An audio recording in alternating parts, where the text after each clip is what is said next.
All right, hello, and welcome to the second installment of Speak Up. It's going to be an all-sports episode today, and I'm thinking that's how I want to go forward, just because there's a lot in the sports world. The last one ran kind of long, and I'm more interested and more knowledgeable about sports, so I think that's what I want to go into. I apologize if I sound like I am dying. It's because I am.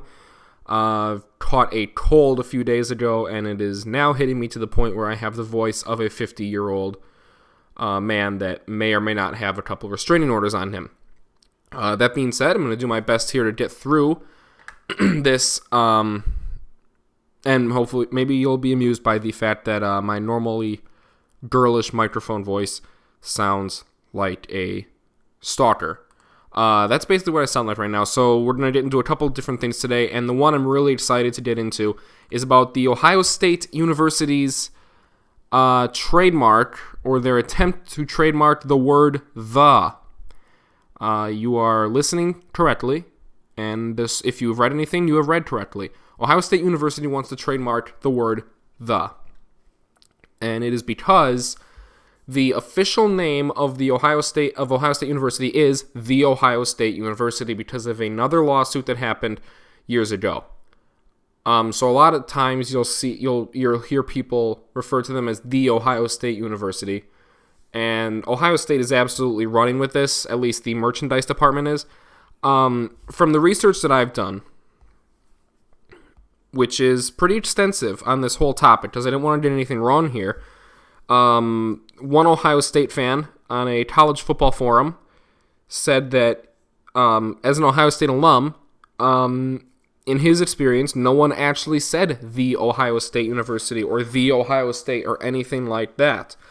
The word "the" was not a big part of the culture there. It's mostly just because now it's become almost a meme at this point, and it's become this mark that the university says, hey, we can get a few extra bucks out of that if we put it on a t-shirt, which they have already done. There are mock-ups of this t-shirt that just has the word "the" and the Ohio State logo underneath it, and of course it's a Nike t-shirt, because there's a complete lack of creativity there.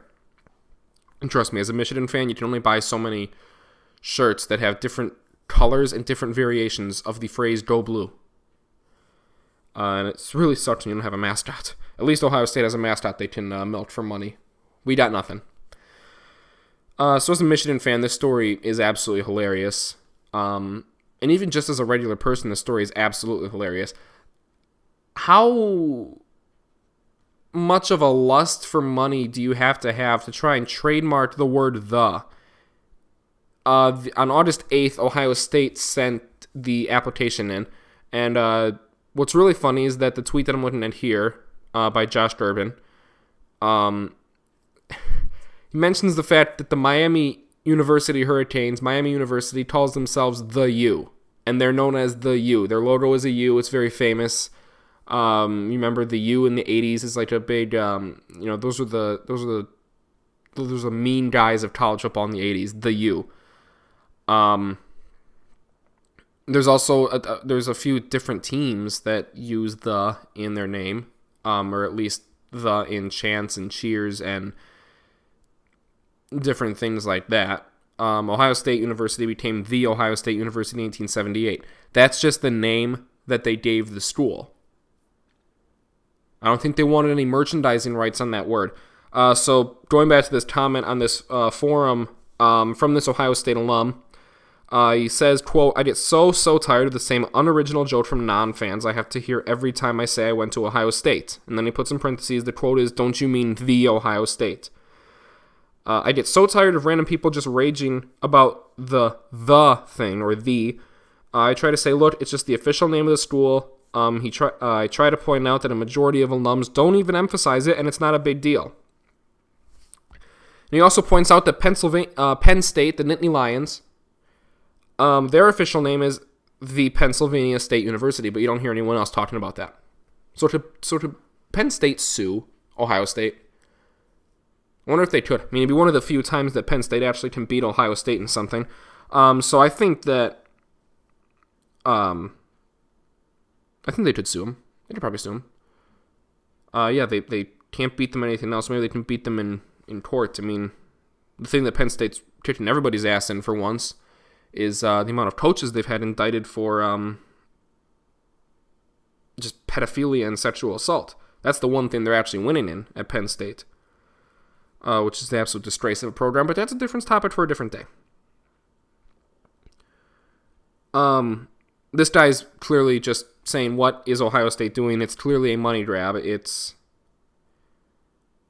the administration trying to capitalize on a certain part of the brand recognition that Ohio State has, because Ohio State is one of the biggest, and I hate to say it, but it's one of the most successful programs in college football. And I certainly know firsthand how they can absolutely destroy you, because my Michigan Wolverines have gotten their ass kicked to Kingdom coming back by Ohio State for the past 11 years. Awesome. Love it. Love that. I'm looking forward to a competitive rivalry game, and we end up losing by about 25 points because their quarterback, who can't throw a pass all year, throws for 500 yards and 6 touchdowns in a game, and then runs for an additional 200. So that's awesome. It's like they turn up the sliders to make it so they don't drop passes or fumble the football. I'm definitely not salty, though. I'm definitely not mad or salty at all about the fact that Michigan can't win. The issue I have here, and hopefully Ohio State doesn't charge me a royalty for each time I've said because I've said it about 25 times, and I can't afford that. I'm a 21-year-old college student. If they really think I can afford royalty to pay royalties on a word that I use so commonly as I don't know, then they really must be looking for money. I don't know if this is because, obviously Ohio State does not need the money. They're basically just doing this for brand recognition, for brand loyalty, and to sell a few more things of merchandise. They're looking for the word "the" to be on T-shirts, baseball caps, and other hats. Josh Durbin, the man who I told earlier, is a trademark lawyer, and he lists a lot of different things that are wrong with this. He says that the application has issues out of the date. The application, of course, for the patent that Ohio State sent to the U.S. Patent Office. It has to be used. Josh Durbin says it has to be used on tagging or labeling for the products. You cannot just put the word "the" on the front of a hat or the front of a shirt and say that it's trademarked. Says that's not sufficient trademark use. So Ohio State would really have to get incredibly lucky for the U.S. Patent Office to actually support this, which I don't see them doing at all. I don't think they're going to. I think this is... Ohio State will be allowed to put the word "the" on there because, I mean, you can put anything on a T-shirt. You don't need a trademark to put a design on a T-shirt unless you're selling it commercially, which Ohio State obviously can already do because they're just putting it above their logo, so they don't need to go through anything. You can put the word "the," you can do whatever you want there. So they don't need a trademark for that at all.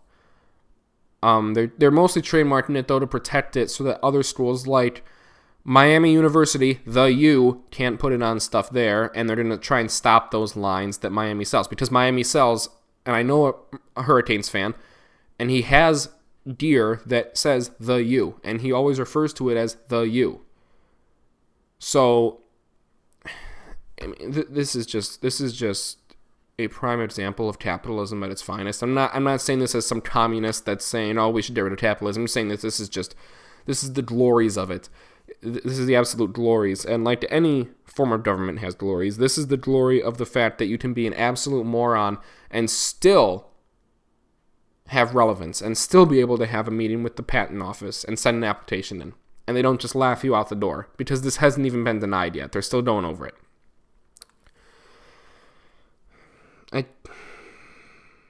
If I had room to criticize Ohio State, I would, but I can't because they're going to destroy us in November. In 3 months, they're gonna blow us out by 25 points again.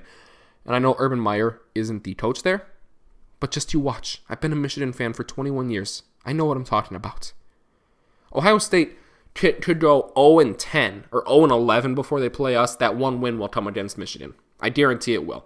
I love talking crap about Ohio State, but we haven't beat them in like 6 years.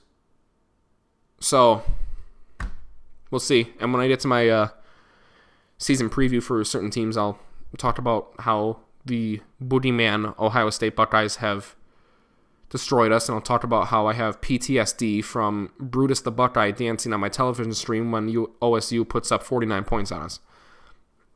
Switching gears, NFL now. And this is quite the story from the NFL. Former Seattle Seahawk, former enemy, public enemy number one of Green Bay for the, what was it called? The Fail Mary, I believe. The Fail Mary. That happened with the replacement refs where Golden Tate said he caught the ball and it was very clearly intercepted by the Packers. So he of that fame, former Lion. I don't know if he played anywhere else. I don't think he did. Well, now he's in the New York Giants. And they were excited to play with him. They were excited to see what Golden Tate, what dynamics he could bring to the offense, and they will not get to know that for another 4 games because the NFL has suspended him for 4 games for taking a banned substance. Now, here's where it gets a little interesting. Golden Tate, I don't know why, but he took a fertility medication because he wants to have another child with his wife. And I'm not going to get into details of why he needs it because I don't know why he needs it, and I'd rather not speculate on something like that, especially something I don't know of and something that's very personal to him and something that we don't really need to talk about. But basically, he's trying to have another child with his wife, and the doctor he went to prescribed this fertility medication that apparently contains a banned substance. The substance is called clomiphene. It is a substance that is on the NFL's list of banned substances. Could you imagine if Ohio State put a trademark on the word substance? Because I've said it like 6 times in the matter of 25 seconds. Could you imagine if they did put a trademark on the word substance? So I just said the substance. So between the word the and the word substance, I'm like broke right now. I have no money. So Golden Tate is now claiming that the doctor misled him. The doctor said that it would not violate the NFL's banned substance policy. What Golden Tate claims is that the doctor said he's prescribed it to other NFL players and it's not a bad substance. So Tate is saying that the doctor flat out lied to him when he was going for this treatment. He basically says that the doctor was lying to him. Golden Tate says, quote, "If the doctor says I'm not sure, I would have 100% looked into it. If the doctor never said he had given it to other NFL players, I 1,000% would have looked into it." So Golden Tate now, after the suspension appeal was lost and the NFL upheld it, is now saying he would have looked into it and is now in 101,000%. Here's the thing. I want to be on Golden Tate's side because this doctor does seem to like he misled him. I don't know if this is 100% true or not. And I want to take the side of Golden Tate because I think the NFL throwing basically the book at Golden Tate for a fertility medication that he did not take to juice, he did not take to gain anything other than the ability to have another child with his wife. And they threw a 4-game suspension at him when you know damn well that there are players in the NFL that are taking a lot more and getting away with it.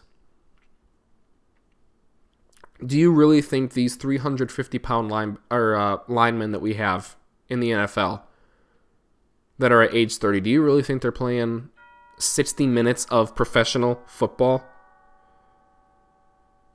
without some sort of substance helping them? Maybe it's not a banned substance. Maybe it's an okay substance. But still, I think there's a slippery slope here. And I think now the NFL is going to have to throw the book at anyone that has any form of banned substance, which has not happened in the past. And will not happen in the future because the NFL's wheel of punishment that they spin is completely random. It is literally like playing Wheel of Fortune and just wondering what amount you'll land on. What suspension are we going to throw out for what player? Because if they're going to suspend Ezekiel Elliott for not being charged for something for 6 games, and then they suspend Golden Tate for 4 games for taking a fertility medication that had a banned substance in it. What? You ban guys for this, and you suspend them for this, but Vontaze Burfict is still in the lead when he's headhunting players. You got guys here that are just involved in the worst parts of society. You have people that have dealt drugs. You have people that have dealt weapons in the NFL, but you don't want to suspend them. I don't get the philosophy of NFL suspensions. I don't get it. I don't understand Roger Goodell's plan for the NFL. To ruin it? To make me want to watch the XFL? Because I don't want to watch the XFL. It looks like a joke. But we'll see. If it's anything like the AAF, though, rest in peace to the XFL because it won't last. But I don't understand. I want to be on Golden Tate's side so bad here because there's part of me that really has this disdain for the NFL and their ineffectiveness at punishment and their lack of consistency in their discipline. It's why we call it the wheel of punishment. Because it just seems completely random. I want to be on his side. That being said, if you knew this substance, if you had a hunch, if you're now, okay, so Golden Tate is now saying that he would have looked into it. Why did that thought just cross your mind now? You are paid to play professional football. You are also supposed to know what is and what is not on the banned substance list. And if you had any apprehension at all, like you claim to have had, why didn't you discuss it? Why don't you run any meditation by it at all?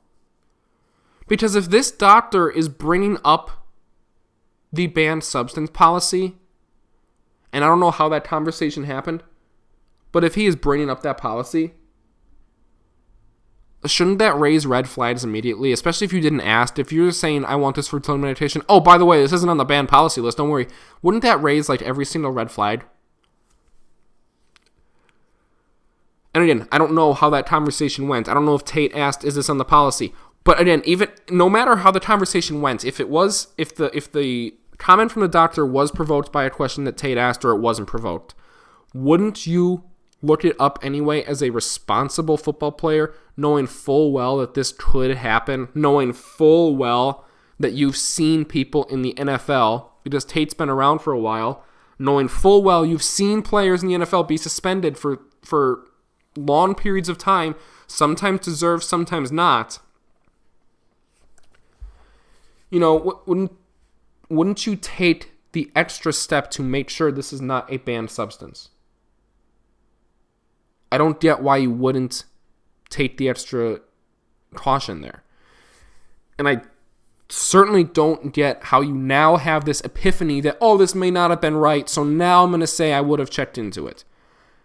I want to be on Golden Tate's side so bad, but he's making it so difficult because he is now saying, yeah, in hindsight, I probably should have looked it up. You should have done that anyway.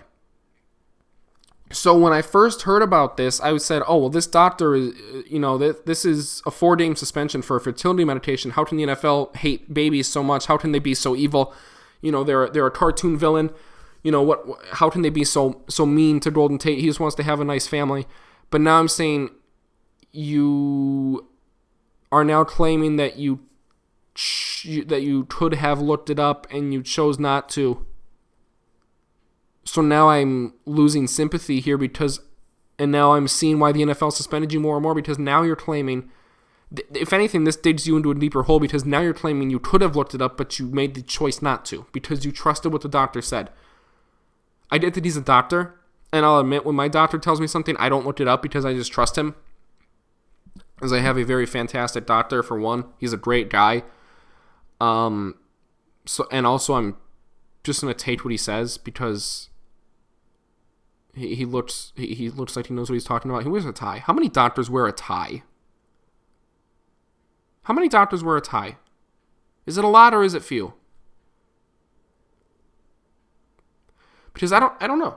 I mean, my doctor wears a tie every time I've gone in to see him. He wears a tie, but I've seen other doctors not wear a tie.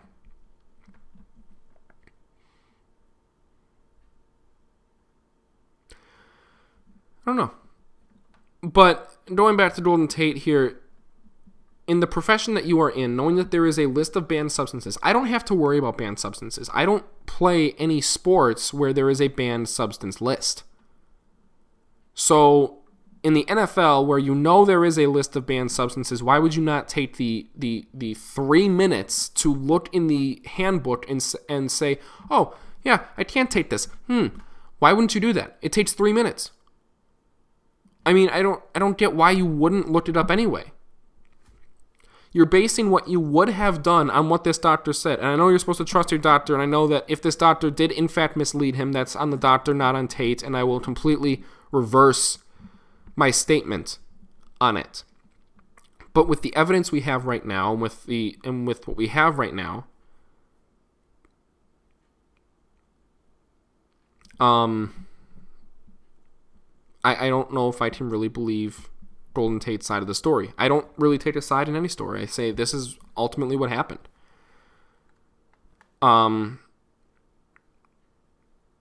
Tate is looking to take legal action against the doctor.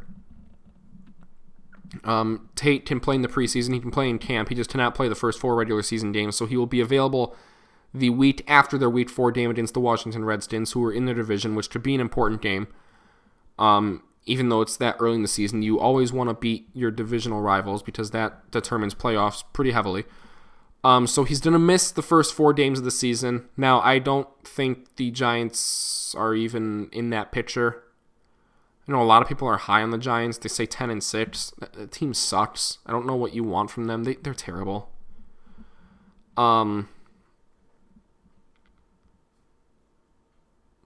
Golden Tate did, however, say that it's a slippery slope. If he gets a pass on this, then everyone gets a pass and they can use the same excuse. That I admire him for because he seems like he's taking a little bit of responsibility here. He did also say that he doesn't have a problem with the punishment. He is responsible for what he put into his body. So that I applaud Golden Tate for taking the credit, or I guess taking the blame for putting stuff into his body. I think that's very unlike sports stars nowadays, where they're like, this doctor did this to me. And this doctor also, ran tests on me and made me into a Frankenstein. Like, Golden Tate is taking some semblance of responsibility for this, which I do applaud because it's not common anymore. In a sports world, in a world itself, in a society where we are so easily able to blame others and we feel content with that and we don't want to take responsibility for our own actions, Golden Tate is saying, I'm responsible for what goes into my body. That is certainly something to applaud him for. So we'll see how that turns out. It'd be cool if Golden Tate bounced back, had a great year. We'll see what he does. And we'll see how that situation continues to unfold. We'll see if there's any lawsuits against the doctor. They're looking into it, but we'll see. So that's really all I have to say about that one. Let's move to the NBA. It's just a couple quick things. First is kind of the bigger story here is that Demarcus Cousins, the newly signed center for the Los Angeles Lakers, quote-unquote super team, has a torn ACL in his left knee. There is no timeline for surgery.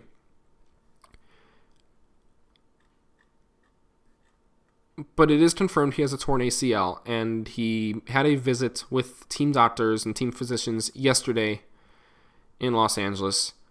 It is the 3rd serious leg injury to Demarcus Cousins in the past year and a half.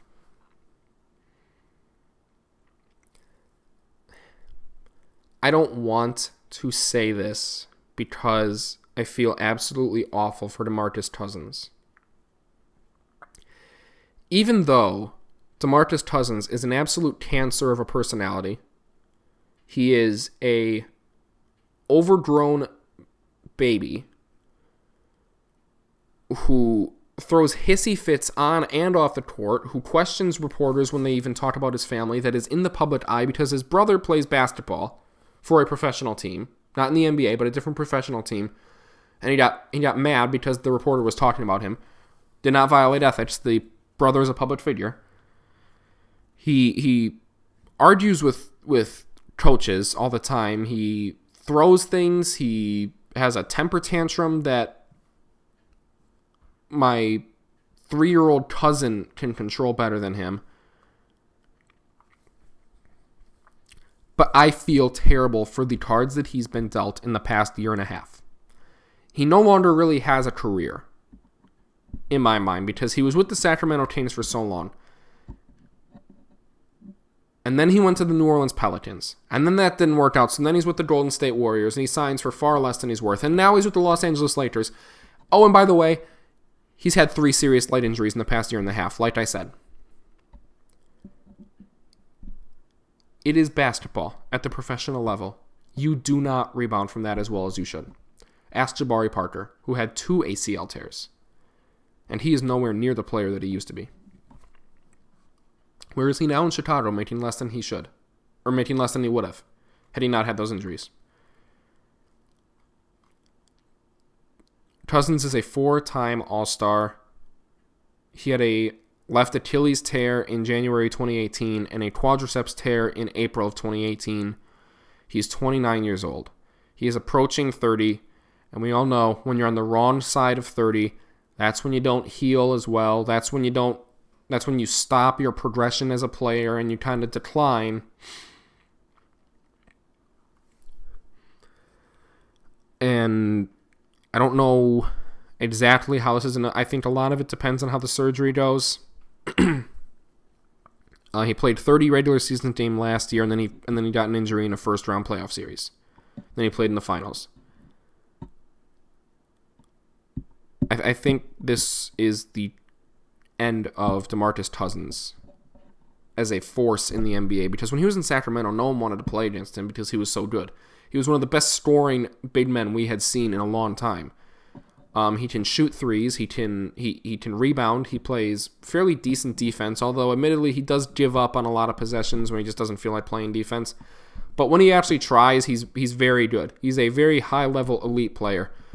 And now with these 3 injuries in a relatively quick period of time, and they're all 3 leg injuries. And he's at 29 years old now. I don't know if he's going to bounce back from this at all. I don't think he will.